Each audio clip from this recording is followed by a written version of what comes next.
que el feminisme està lluitant contra els feminicidis, està lluitant contra els desavantatges, lluitant contra la violència estructural i no contra nosaltres.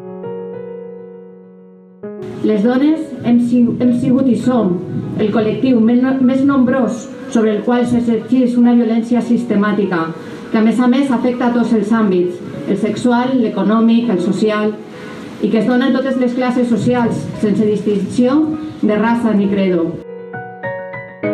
Aquestes violències tenen el seu origen i nucli a la pervivència d'un sistema patriarcal, present a totes les estructures de la societat, que assumís com a natural la desigualtat. Hem de seguir lluitant. Gràcies.